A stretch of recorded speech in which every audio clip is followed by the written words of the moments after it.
이제 문제는 앞으로 북한이 추가 파병을 어떻게 할 거냐. 네. 추가 파병이 어떻게 불가피할 거다. 이렇게 이제 봅니다. 왜냐하면은 김주애가 이제 김정은의 후계자인지 아닌지 그런 데서는 조금 엇갈리는 분석도 있기는 있습니다.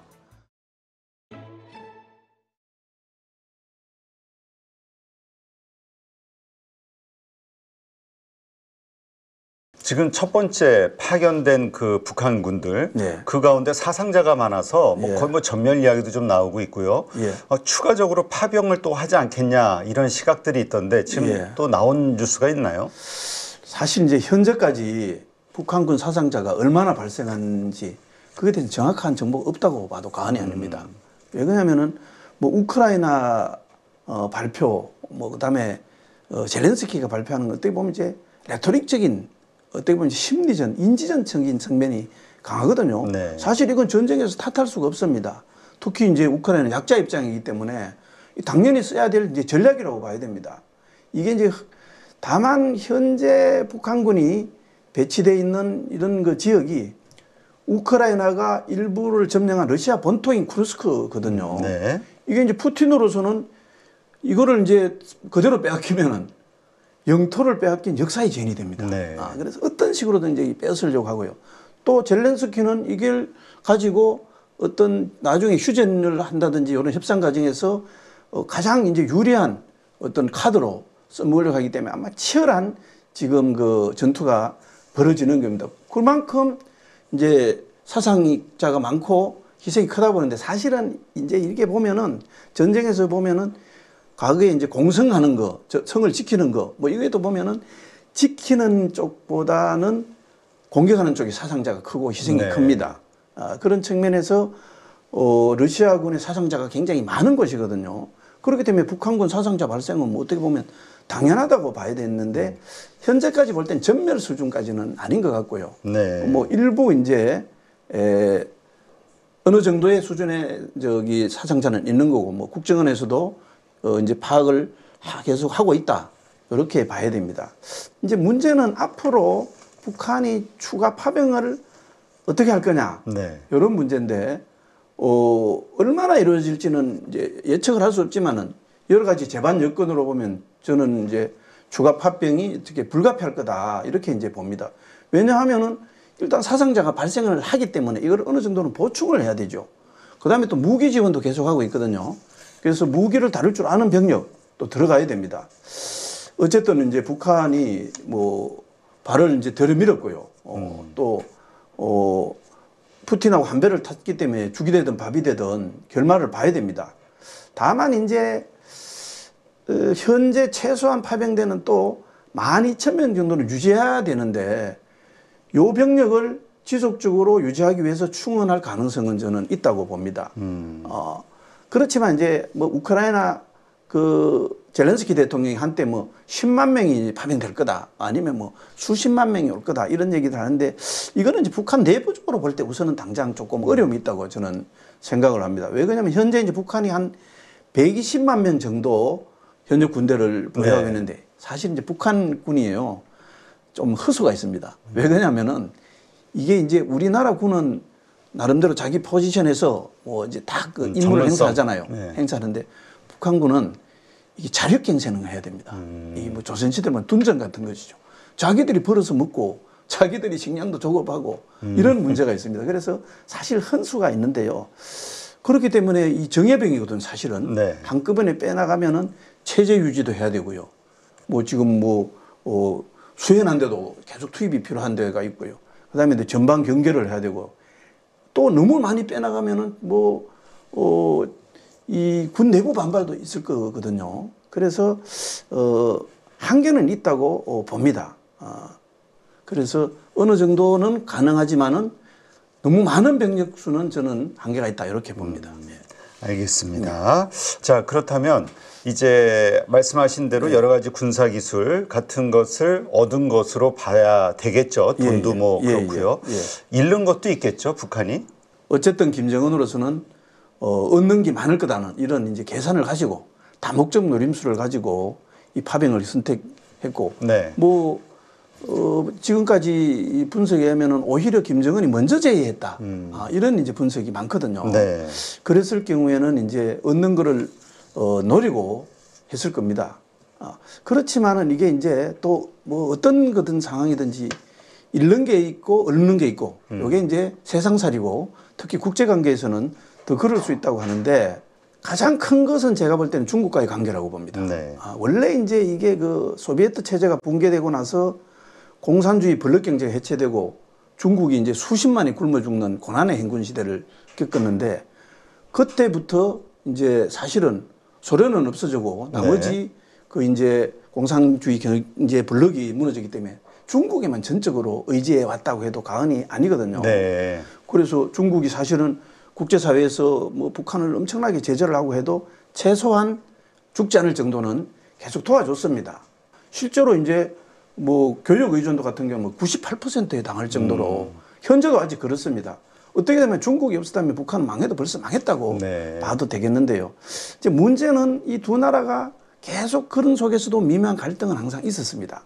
왜냐하면 겉으로는 혈맹이고 또 필요해서 이제 다 도와주고 하지만은 이게 하나의 다 서로 필요하기 때문에 서로가 서로를 의지하고 그 다음에 도움을 준다. 네. 이런 이제 시각을 항상 갖고 있습니다. 그래서 특히 이제 북한이 이 중국이 국제사회에서 대북 제재를 하는데 정말 화끈하게 좀 도와줬으면 좋겠는데 뭐 아니면은 이제 뭐 무기 현대화라든지 군사기술 이런 것도 뭐 좀 팍팍 밀어줬으면 좋겠는데 지나치게 소극적이라는 데서 불만이 많았거든요.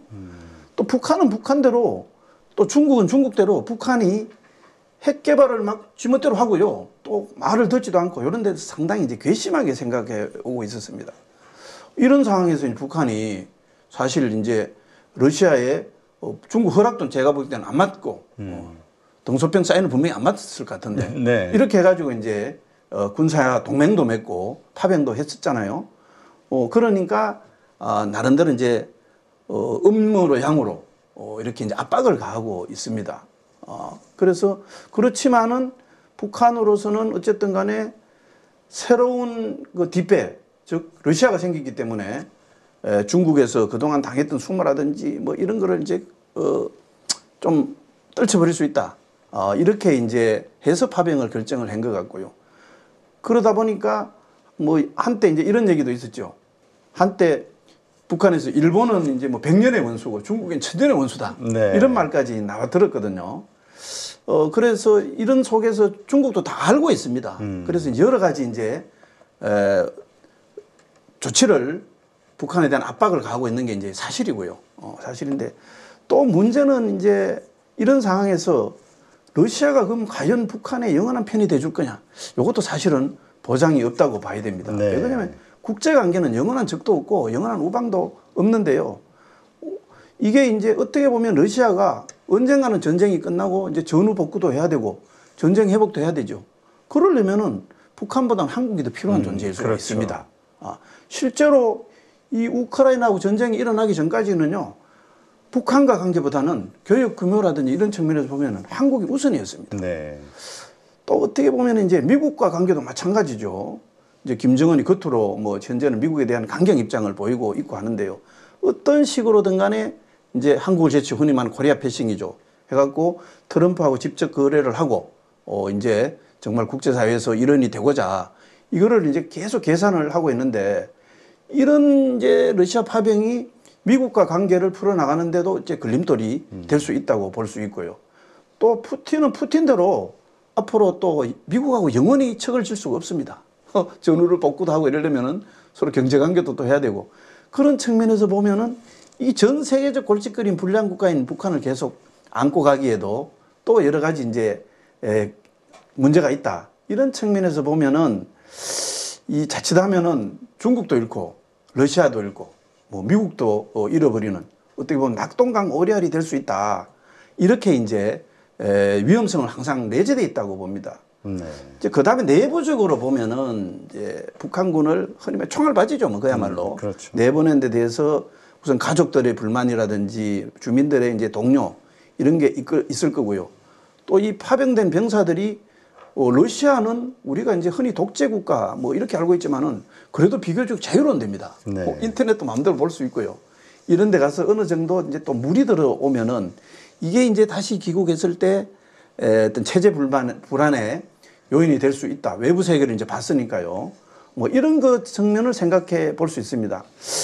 그래서 이제 최근에 보면은 많은 분들이 이 그 북한의 파병이 북한 내부 붕괴의 어떤 시발점이 될 거다. 이런 분석들을 많이 하고 있습니다. 네. 그렇지만 저는 개인적으로 그렇지는까지는 아니다. 왜 그러냐면 우선은 김정은 입장에서는 북한의 어떤 그런 현재 잘 통제된 특성이나 이런 걸 볼 때는 그 정도는 충분히 극복이 가능할 거다. 이렇게 생각을 했기 때문에 당장에 이제 파병으로 붙는 대가보다는 그게 이제 덜 부담스러울 거다. 이런 생각을 가지고 했을 거라고 봅니다. 네. 예, 예. 네, 알겠습니다. 하여튼 이러한 것들 플러스 마이너스 김정은의 계산이 어떻게 어떤 결과를 가져오게 될지 계속 주의 깊게 좀 살펴봐야 될 것 같습니다. 예, 맞습니다. 네.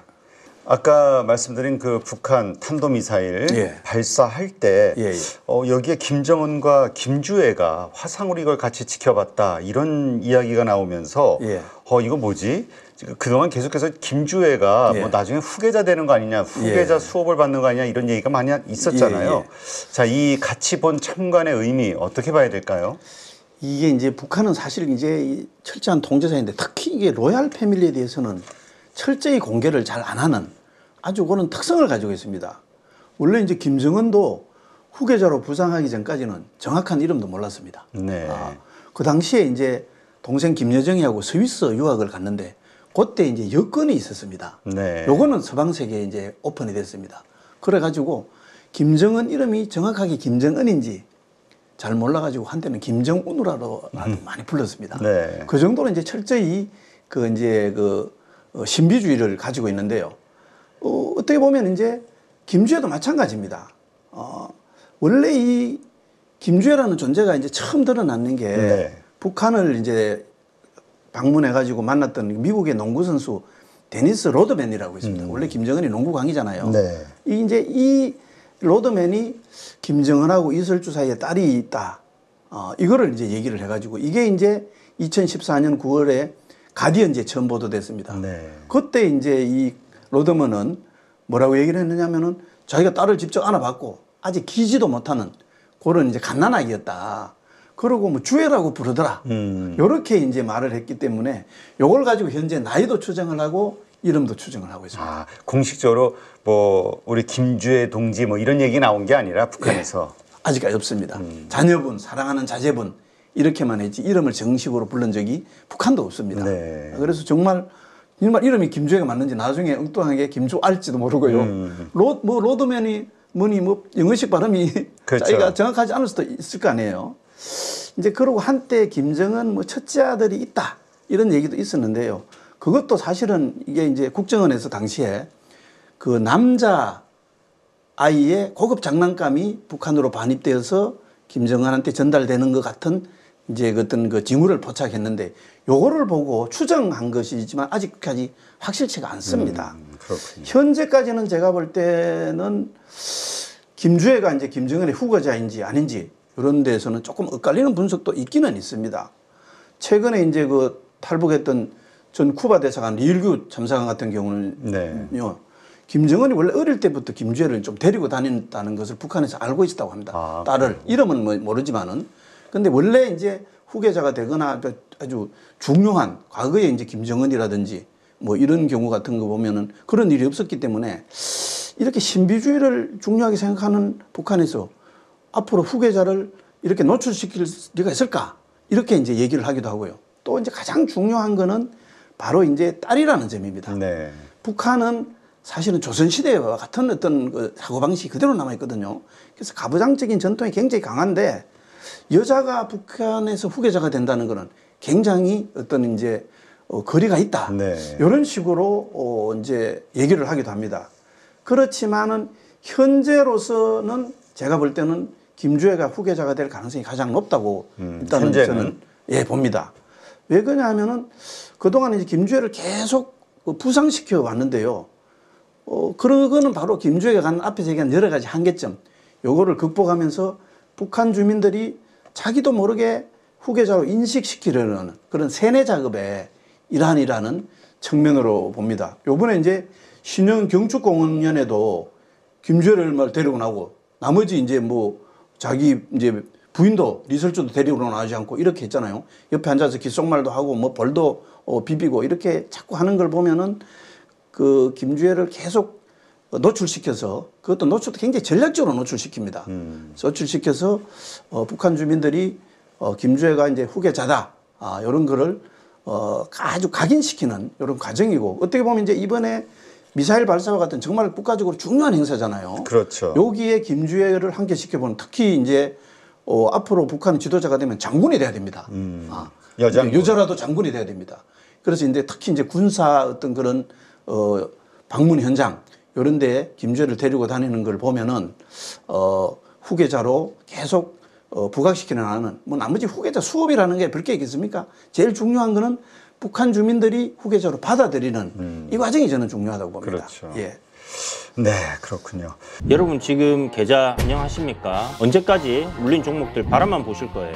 사실 투자라는 게 간단합니다. 올라갈 종목 잘 찾아서 매수할 자리, 매도할 자리만 여러분들이 명확하게 알고 있으면 주식 정말 쉬워집니다. 지금 보유 종목을 잘라야 할지 끌고 가야 될지 고민인 분들 많으시죠? 저도 7번 깡통을 차본 사람으로서 여러분들의 고민이 어떤 건지 다 알고 있습니다. 그래서 제가 여러 번 실패를 겪으면서 일어서게 해줬던 기법들에 대해서 명확하게 알려드리도록 하겠습니다. 2025년 양봉 나온다라고 이야기 드렸는데 분명 좋은 장이 올 거니까 이 기회를 살리시면 좋겠습니다. 딱 8주만 집중하셔가지고 평생 써먹을 수 있는 돈 버는 기법 다 배워가실 수 있도록 만들어 드리겠습니다. 제가 쓰는 실전 기법을 총 8번의 VOD 강의와 16번의 라이브 강의로 모두 담았습니다. 직접 올라갈 종목 찾으실 수 있도록 그 방법을 제가 알려드리겠습니다. 여러분 2025년 저와 함께 돈 벌어보시죠.